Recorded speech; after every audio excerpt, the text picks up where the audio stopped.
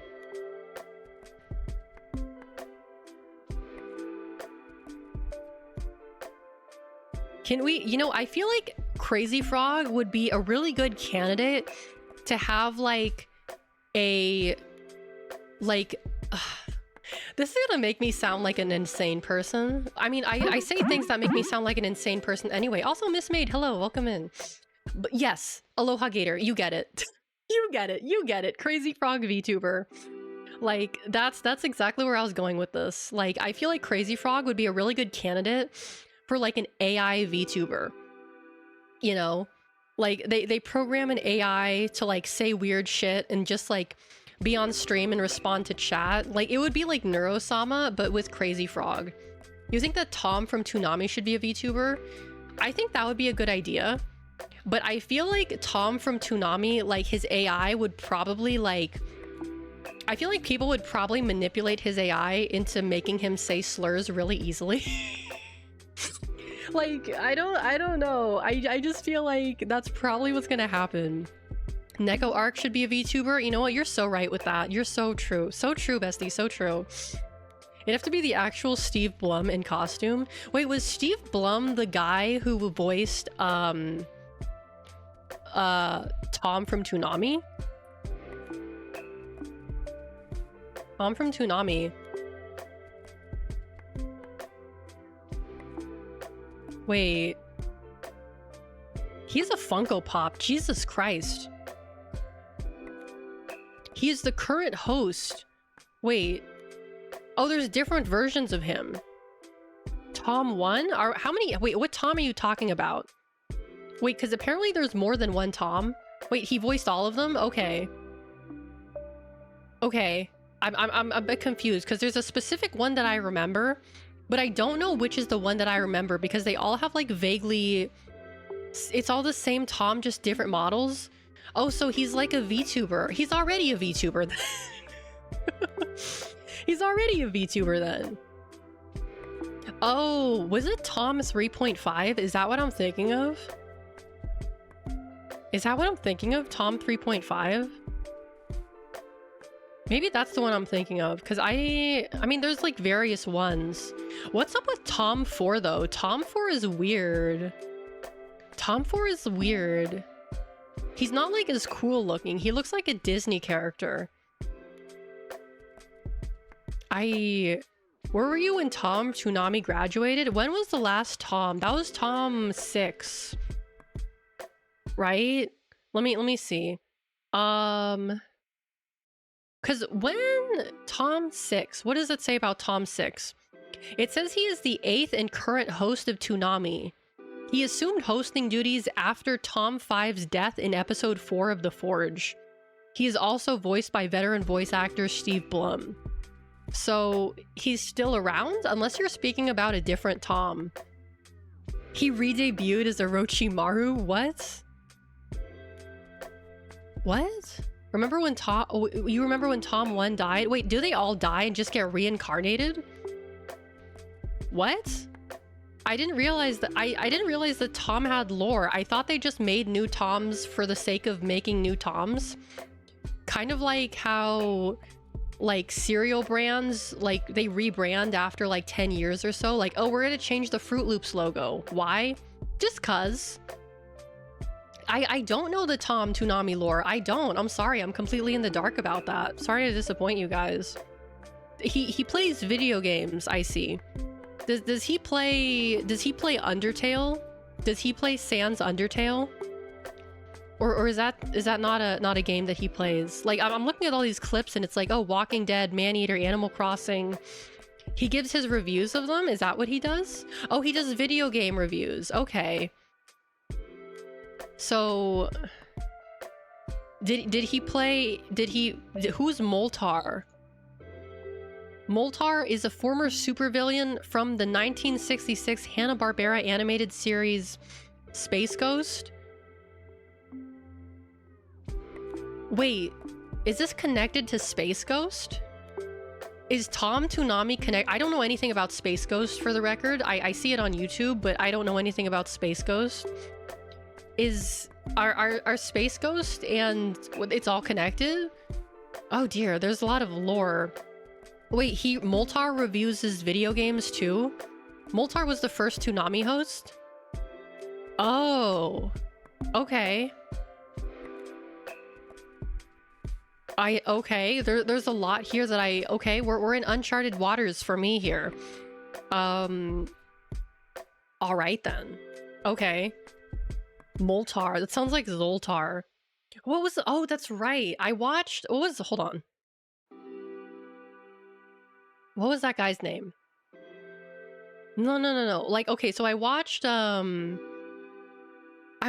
it's not new, it's been out for a while, but on YouTube, the Gundam channel is releasing movies and episodes of the various universes in Gundam.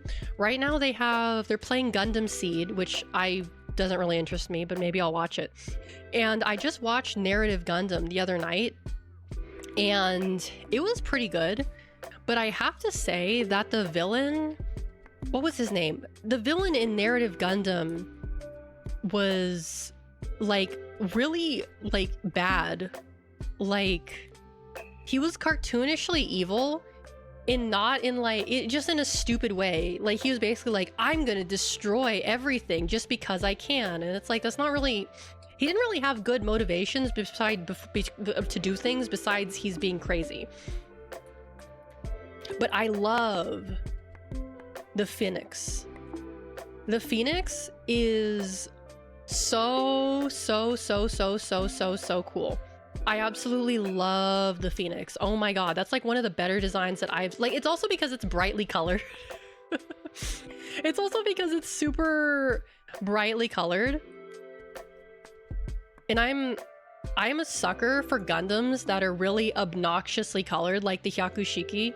And then you have the Phoenix. I'm like, oh, this is so cool. It's so bright yellow. And it's so obnoxious. It doesn't even like, it stands out from all the other Gundams because of how fucking obnoxious it is. And I love that. I love how obnoxious, and I love the little tail things it has on its like booster packs, like the little like chain tails. Those are so cool. Those are so cool. I think if there's like, if there's an easy, oh, there's a high grade kit. I don't know how much this is, but I'll probably do Sazabi before I decide to do Hyakushiki or the Phoenix. But yeah, the villain in Narrative Gundam, he was not very good. Like it's not that he was pure evil, it's just that he didn't really have any motivation to do what he did. Like what was Zoltan? That was his name, Zoltan. He was like, oh, I'm crazy, I'm going to destroy things. And it's kind of like, okay, do you have a reason? No, because I'm fucked up and evil. And it's like, okay, like, because like they implied that he's basically like a bootleg Char, that he's a failed version of Char, which, like, you know, every Gundam series in the UC timeline has to have like some kind of reference to Char, or like some kind of bootleg Char or wannabe Char, or like a failure Char. And that's what he is. And he's like, oh, I'm mad because I can't be like Char. But like he's insecure about it, but like he's just insane. He's just insane. And it's like, normally I like characters that are just insane, but like his insanity is destructive in a way where he doesn't really have a reason to do things. Like, oh, I'm gonna blow this stuff up just because I can, not necessarily because I want to prove something. Like, if I were to compare him to my favorite villain,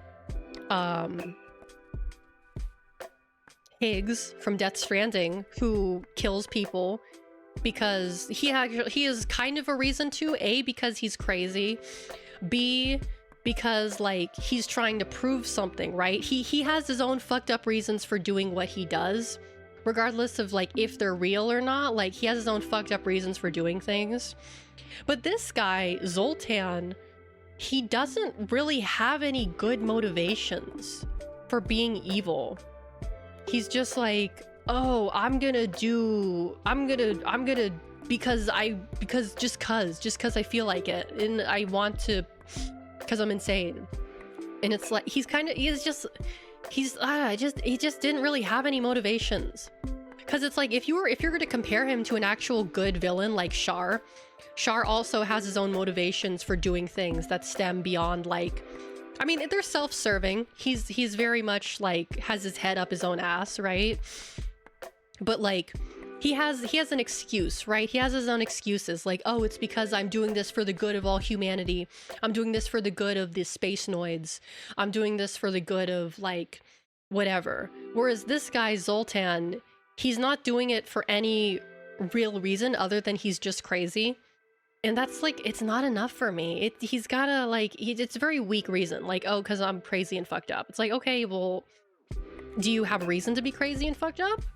He kind of does. He kind of does, but like if you like prove to me that there is like something in your head that says like, if I do this, this will lead to this, which will do this to me. Like there's got to be like a reason in there for you to fuck things up, right? Like because it benefits you in some way.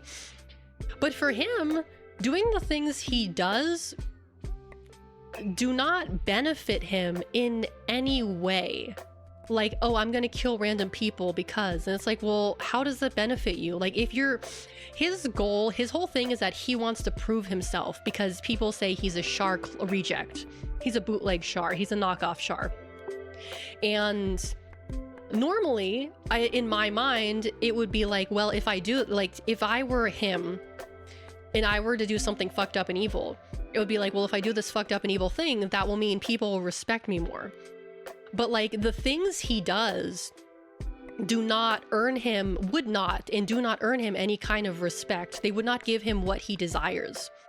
So his motivations for doing stupid things, like he does stupid things that don't really make sense, and he doesn't really have a good reason for doing them, which is my main issue with him.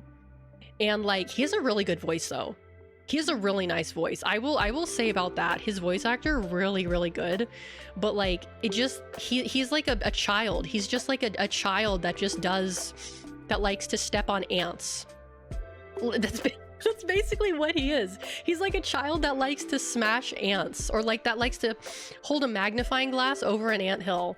That's like him. Like, he's not doing it because he has a reason to. He's doing it just because he just likes being evil and fucked up, and that's like not really a good, I don't think that's just a good motivational, like that's just not a good character for me. That's just not a good character. Like, he doesn't have motivations to really do the things that he does other than like the fact that he's crazy, which isn't really a motivation. That's more of like a defect, right?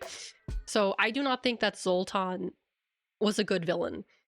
That was probably the weakest part of the movie, is the scenes with Zoltan, because he'll do something crazy and I'm just like, oh, Zoltan, you're being stupid right now. Like, can you actually do something that like has some kind of like meaning to it? Like, if you're gonna be evil, at least have a reason for it, or at least do something like evil that has meaning.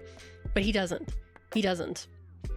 So I would say that Zoltan is probably the weakest part of Mobile Suit Gundam narrative, unfortunately, and the Phoenix is probably the strongest mech design that I have seen. But yeah, I was actually thinking of watching Iron-Blooded Orphans too, but I don't know where that's available, because it used to be available on Netflix, but I don't know if it's still on Netflix. I'll have to check. Sometimes blowing up cities is just a form of self-care.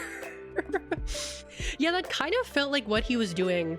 Like, it was kind of like his superior would give him an order like, hey, maybe don't blow this up. And he would blow it up. And he'd be like, ha ha ha ha ha. And they'd just be like, God damn it, Zoltan. Really? Really, dude? Really? God damn it, Zoltan. Not again. Not like, it's just everyone was annoyed with him. Like, God damn it, Zoltan. Really? You're gonna do this shit again? Like, no one takes him seriously. No one in Zeon takes him seriously. You watched Iron-Blooded Orphan Season 1 and 2? From my experience, Season 1 is enough? Okay, good to know. Iron-Blooded Orphan sounds like the backstory of an Oops All Edgelords D&D party. It does sound very edgy. It does sound very edgy. I will say that, like, narrative did, like, it was kind of sad. It had, like, a sad, I mean, at least to me it was sad. It had, like, a sad ending. Like, not really even an ending, but, like, once you kind of find out, like, what exactly happened to the group of characters that it's about and, like, the reasons why they are the way they are, it's like, wow, this is actually really sad. Like, this is actually, like, wow, they have actually really sad backstories. Like, damn, this sucks. Like, what happened to you? Like, sucks, dude. Damn. The outro music slaps hard. Ooh, okay, good to know. But I was like, yeah. Let me look up. Iron-Blooded Orphans. Let me see. Oh, it's on, wait, it's on Hulu. Oh, it's on Amazon Prime. In Crunchyroll. Well, it says the Amazon Prime Premium subscription. Let me... Oh, it's Crunchyroll. Okay, I would... Ugh. Well, I don't need to. I don't need to do any of these things, but it's just easier that it's just, like, easier for me to watch things from my PS5 because the PS5 does not have an internet browser, which is annoying. I don't know why they would make a I mean, I understand why, because no one uses it, but internet, unless they added one, I just don't know about it.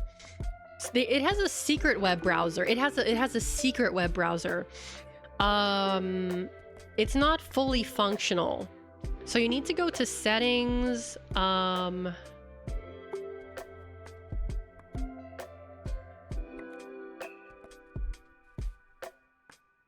If you want to visit a particular website, you'll need to locate a tweet or account featuring a link to access it. So basically, according to this article, the only way to access the internet on the PS5 is to log in through Twitter, and then through Twitter, you have to find a link to go to the website you want to go to. Yeah, what the fuck? What the fuck? Like, that's so stupid. That's so stupid. That's... Like, yeah, the PS4 had a web browser. The PS4 did have a web browser. And it's like, you can't... Like, the PS5 technically does have one, but it's not, like, easy to access it. Like... So this person says, if you send a message to a friend or a second account with a link, you'll be able to access a web browser on your PS5. So it is there, but it's just very limited and hard to access, which is stupid. It's stupid. Like, oh my god. They just make everything harder to deal with. It's so silly. It's so goofy. Oh my god.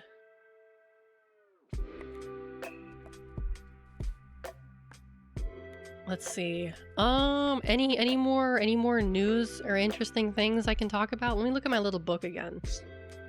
I was thinking of going to Burger King again and checking to see if their, like, Frosty machine got fixed, but I highly doubt that it is. I highly doubt that it is, because, like, when was I there last week? Yeah, I was there last weekend and it was broken. And, you know, if it's anything like the McDonald's machines, they're probably not going to fix them anytime soon. They're probably not going to fix them.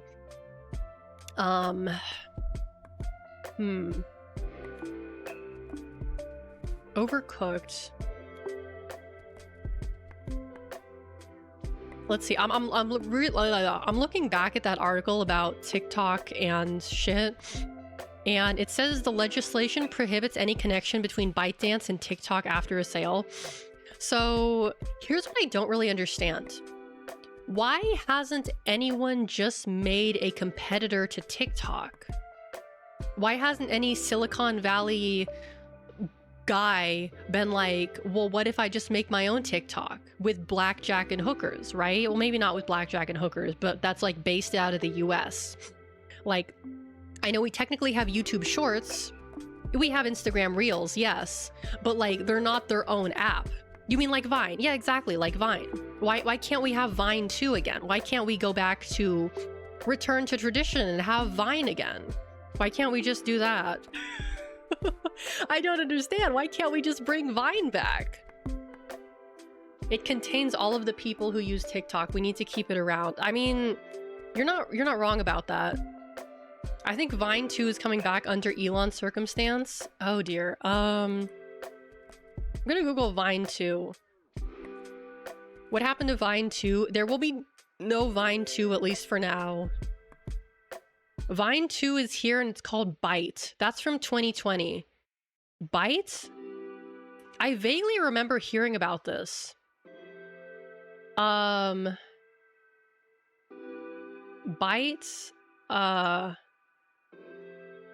Vine?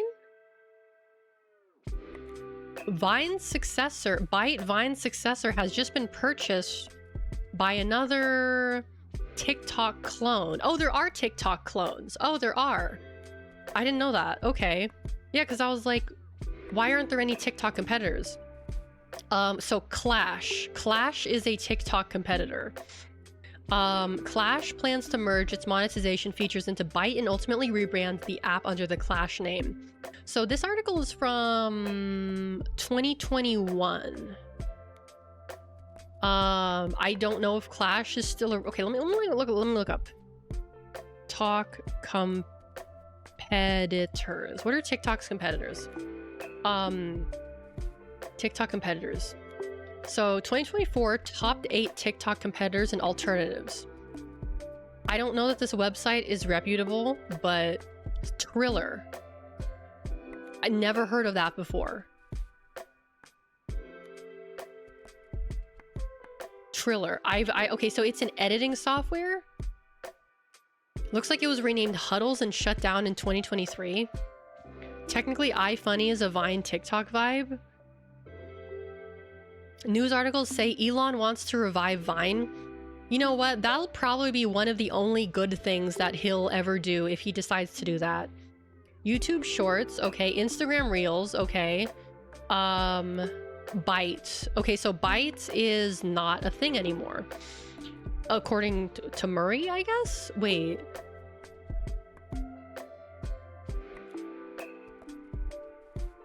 Or was it Clash? Clash is a short video sharing app. Okay. Byte became Huddles and then shut down. Okay. Good to know. So, Snapchat. Do people still use Snapchat? I don't know that people still use... I mean, I guess some people do still use Snapchat because I keep hearing about, like, Minecraft YouTubers who get canceled for Snapchatting minors.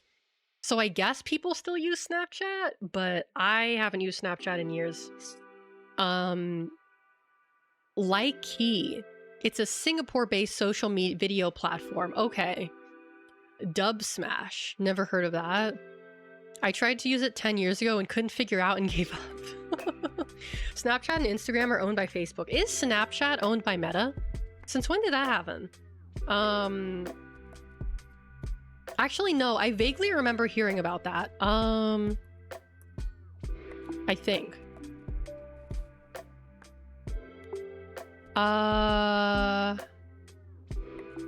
Oh, it's not owned by Meta, but it's owned by the company Snap Inc. According to the Cincinnati Enquirer. Who owns Meta? That's Zuckerberg. Who owns Snapchat is owned by the company Snap Inc. Okay. I don't know if that's still true, but this article is from March 5th, 2024. But he wants it, though. Zuckerberg wants the Snapchat. He certainly does want it.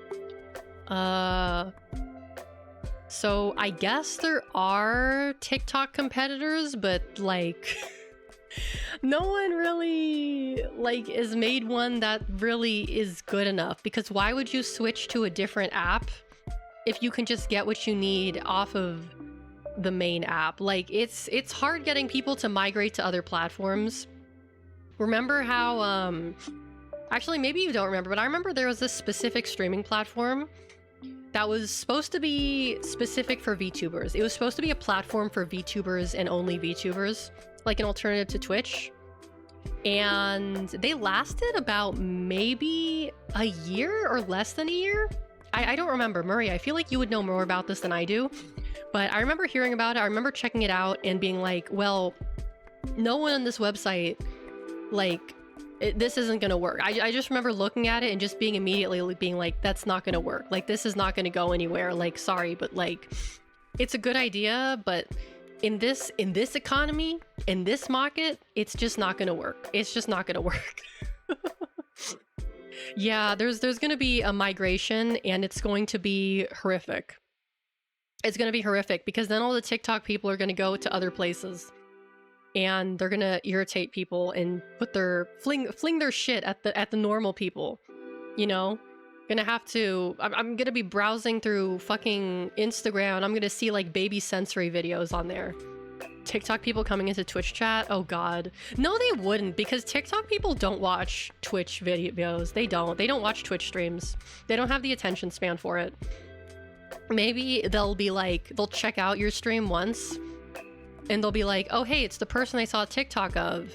And then they're just going to leave because you're not like talking really fast or giving them information in a very like short form content. They can't stand anything that's not short form content. So I don't think that would really work very well. Ban all TikTokers on site. True. I mean, I don't even think I would have to, because like, even if I did have a TikTok, I don't think they would find my streams to be very interesting. Let the TikToker go to Instagram. I don't use it to let it burn, or better yet, Tumblr.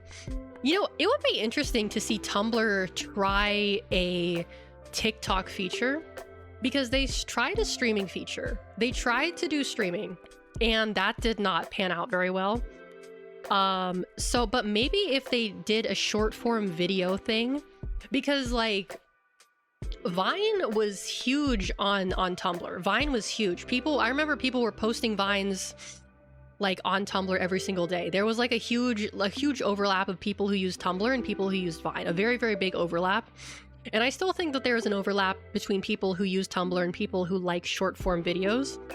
So I think it would be in their best interest, like if they wanted to try something new, to potentially like try a short form video thing.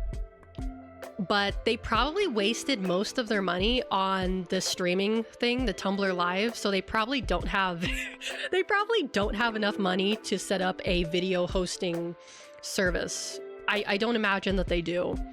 So, you know, that was really they have no one to blame there but themselves, because something tells me that they don't have I don't know who's running the ship over there, but if it's still the guy who wore a tie as a belt, maybe he's running the ship. That would explain a few things.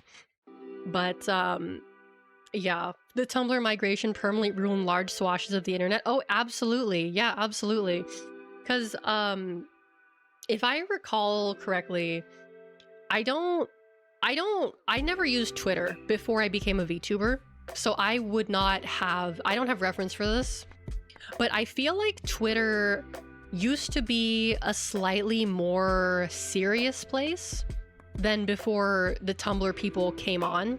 Like, maybe not serious, but less like I believe it was always shitty. I believe it was always shitty, right? But I believe that the Tumblr people probably made it significantly worse. Oh, and Reddit, absolutely, and Reddit, absolutely. Like, there's no doubt in my mind that those things are like related. It was less serious. You think so? I mean, I have no reference for it, so I'll take your word for it. Cause like, I remember like, yeah, that makes sense, because Tumblr is full of people who take things way too seriously. Like, did you say you like macadamia nuts? Don't you know that macadamia nuts are harvested unethically? Didn't you know that macadamia nuts are actually what's funding the war? How could you say you like macadamia nuts when so-and-so is affected by the macadamia nut war? How could you say that? You're mutuals with someone who is from the land of where macadamia nuts are from. and you have the audacity to say that? Like people like that, you know, that kind of shit. Oh, so you hate people with nut allergies? So you like nuts even though I have an allergy? So you think I should die then? You think I should fucking die? You think it's like, oh my god. Oh my god. How do you live like that?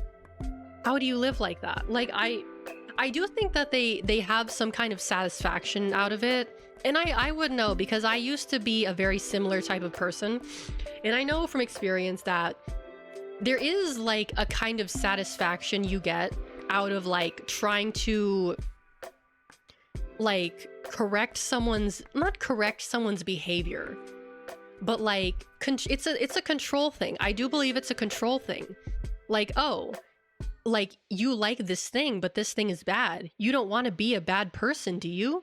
Then don't like the thing, because if you like the thing, then you're a bad person, and I can't associate with you if you're a bad person. It's like a way of controlling people, you know? I've done it before. I've had people do it to me, and like I've come out of that with the realization that it's not about actually being like good or doing the right thing or being ethical or supporting the right causes or anything like that. It's straight up, it's a control thing.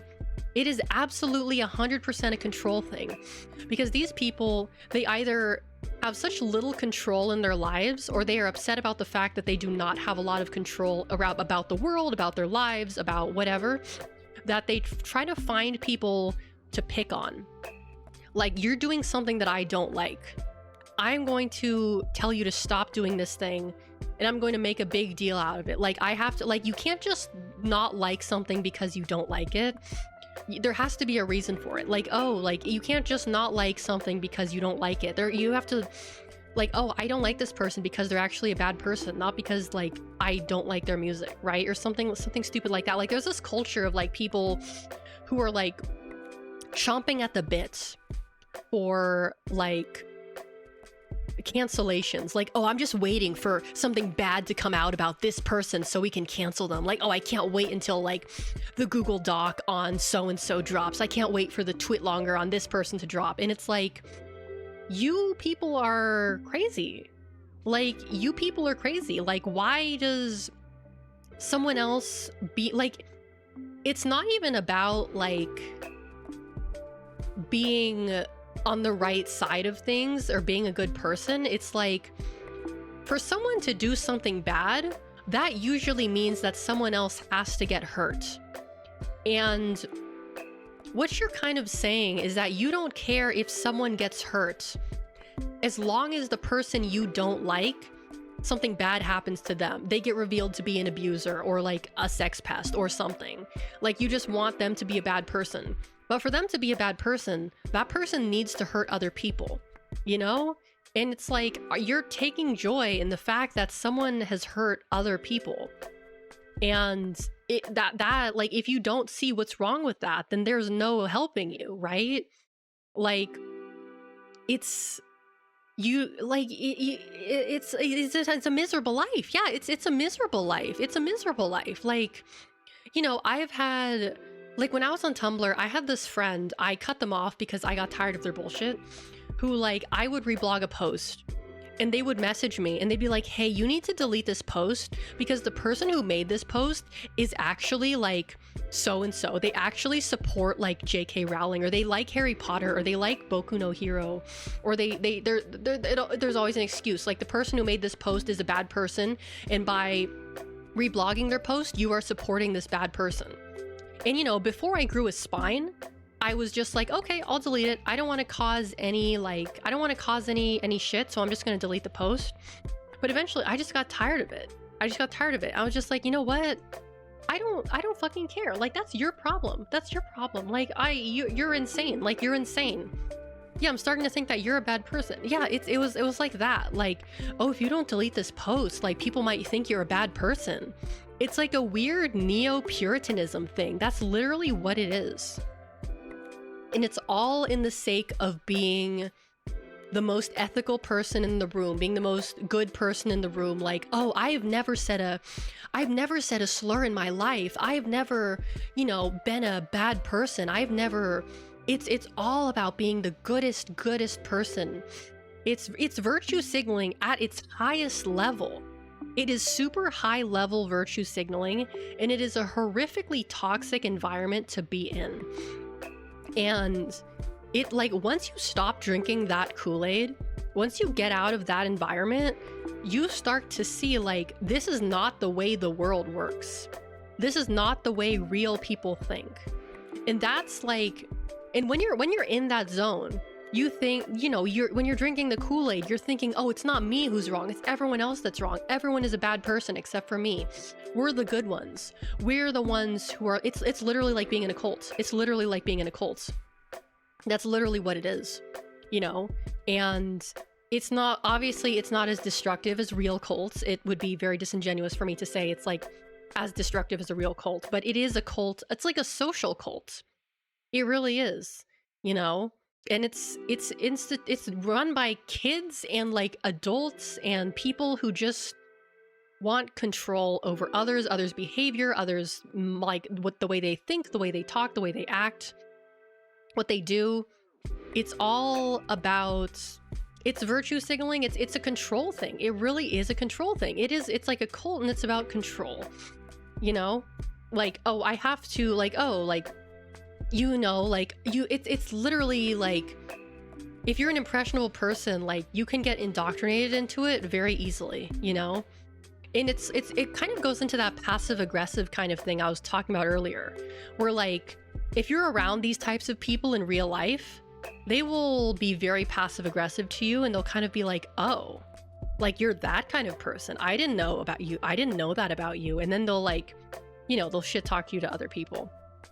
There are only good people and bad people. I am a good people. If people think I am a bad person, yeah, exactly. They must be the bad ones. If I like what I do, it's good. Since I am good, what I like is good, and I am good. Exactly. It's just like that. It's just like that. And any sort of like any sort of questioning of this mentality is like taken with extreme offense. You cannot go against this mentality. You cannot question it, or you will be, you know, potentially ostracized, canceled, or people will find ways to, you know, basically like say shit about you, you know? And I've seen people get canceled for, like, you know, really, really mundane shit, you know? Like, I've seen people get canceled for liking Harry Potter, which is frankly just a stupid thing to fucking get riled up over. Who fucking, like, grow up, like, please. They're like, it's ridiculous. It's ridiculous. Like, there are so many, like, actual problems in the world, and you are going to try and dogpile on someone because they like a fucking piece of media? Like, it's, get a job. Like, get a job. Like, hello? You're gonna, what are you gonna do? Are you like, I would be very interested in seeing, like, the person who gets a job. The person who is, like, super, like, the person who's at their first job. They spend all their time on Tumblr in this, like, Kool-Aid mindset. And then they meet their coworker, and their coworker has, like, a fucking, what's the triangle symbol from Harry Potter? It's a symbol from Harry Potter that people like to get tattoos of. They have one of those on. And when they ask their coworker, why do they have that tattoo? And their coworker tells them with such enthusiasm and joy about how much they truly do love Harry Potter and how much the series means to them. What will their reaction be? What will their reaction be? You know? I just realized how much I was dying to vent my hate to those people. Yeah. And it's like walking on eggshells with those people. It really is. And it's like, it's unfortunate because I still have, like, real life friends who are still in this kind of mentality, and they don't know that I'm not necessarily, like, I don't care what they believe in, because that's their right to believe what they want. You know, if you want to boycott McDonald's because of the war, then fine, that's your right to do that. But when you start, like, basically shitting on people for not doing the thing that you think is, like, objectively, like, the right thing to do, like, that's when I have a problem with it. Because, like, yeah, the Deathly Hallows Triangle, that's the one. Because, like, I don't agree with a lot of things. You know, there's a lot of things. I'm very opinionated. I have a lot of things I don't agree with and a lot of things I don't like. But I am not going to use that as a way to impede on other people's personal freedoms. Because I do believe that people have the right to express themselves however they feel like through whatever medium they want to, even if I personally don't like it. Because that's their right as a human to be able to express themselves however they like. But when you use that as kind of like a way to sort of silence others or control people, that's when it becomes a problem. That's when it becomes a problem. When you try to like control the way people express themselves, control what they like, what they're allowed to say, what they're allowed to do, because you personally feel like it is like you personally are bothered by it. I don't think that's okay. I don't think that's okay. Like, you know, it's like you may not agree with it, and that's fine. It's okay to not agree with someone. It's okay to disagree with someone. You know, it's okay to feel strongly about something, but you have to understand that there are other people in the world who feel the same way you do about different things, and you are going to have to coexist with these people whether you like it or not. I may not agree, but I will defend your right to say it. I wouldn't go that far, personally. I wouldn't go that far.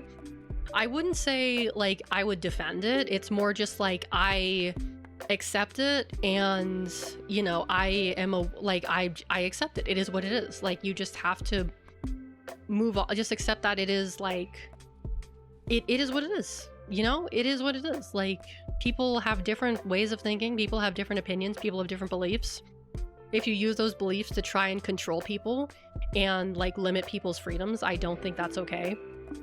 But, you know, you have to, everyone in this world has to accept the fact that there's people, like there's almost like what, 8 billion people on the planet, and, you know, you can either just stay in your little group, stay in your miserable little circle of miserable people who hate everything and everyone and be miserable together, or you can accept the fact that people are different. They have different beliefs. They come from different places. They have different personalities. They have all different things to say and, you know, all this kind of things, and just see the beauty in the fact that, you know, we somehow are sort of able to kind of coexist despite our individual differences. I say sort of kind of able. You know, we haven't completely blown each other up yet. We haven't had a nuclear winter yet. We haven't completely destroyed the world yet. So, you know, that's a good thing. We're still alive, right? You know, we haven't blown ourselves up yet. So that's a positive, right? Like, it may not be coexisting peacefully, but it's still a kind of coexistence, right? It's not completely hopeless. It'll be a nuclear winter when I'm done. Oh god. Yeah, social media absolutely isn't helping, because like social media, the problem with social media is also a positive of social media. The problem is that it exposes people to things that they don't like. The good thing about social media is that it exposes people to things they don't like. So it's a plus and a minus, because in order to grow as a person, you do have to be exposed to things that you don't like. But unfortunately, for some people, they're exposed to things that they don't like, and it just makes them kind of like double down and hate everything and everyone like more. So it really depends on like a person by person basis whether that's going to do anything for you, positive or negative. It's nuclear winter has been disproven as a theoretical but bad news, less reasons for against nuclear war. Oh, okay. So it's been disproven, which means there's less reason against nuclear war. You know, I was like, why can't we just like put the nukes in space and blow them up in space? Why can't we just do that? I plan to use my nukes to kick off the Yellowstone super eruption. I think that might actually destroy the planet. I think that might actually destroy at least a good half of the planet. Maybe not the entire thing, but I would say most of it. I'm not going to look for information onto this, because if I do, I'm gonna get freaked out because I'm terrified of natural disasters. And I don't want to freak myself out like that. But, you know, I would say it's probably going to, like, you know, it's not going to be good. It's not going to be good. It may not cause a nuclear winter, but it's certainly not going to be positive for the world. You know, it's not really going to do anything for us very good in the long run. Oh dear.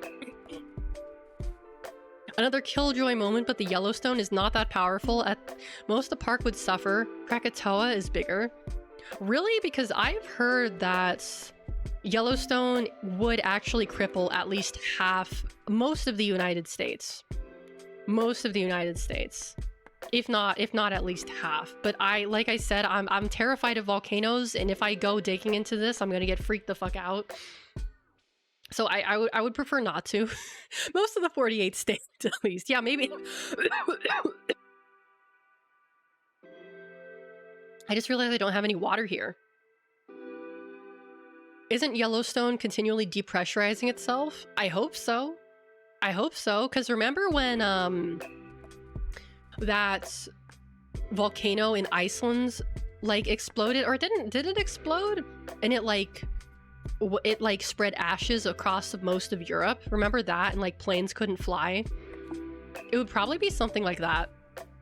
Okay, actually, I think I'm gonna have to call it here because I have to feed the dogs.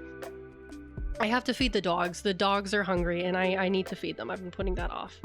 So I need to go do that. Let's see. Oh yes, that's right. I have a socials exclamation point yet. So if you're not following me on YouTube or Twitter, go ahead and do that. Let's see here. Let me switch over to my ending screen here. Exactly 3 hours. Yep, perfect timing. Perfect timing. So tomorrow, oh, they're barking. Okay. I probably won't stream tomorrow. I may stream, but I'm not sure yet. Friday, I have a collab with Almantas. We're going to be playing Warframe. Saturday, I don't have anything planned. I may or may not stream depending on how I feel. But Sunday is going to be Team Fortress 2. Yes, I got some very nice artwork this week drawn by the lovely Coron Coffee Crow.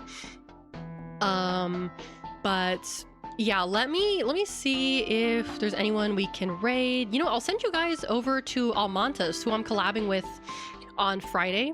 He's playing Crusader Kings 3. So if you guys like history, he's your guy. I'm gonna send you guys over there. But before I do, I just want to say I hope you all have a wonderful, wonderful morning, afternoon, or evening, wherever you're from. Little carbonation, and I'll see you next time. Bye-bye!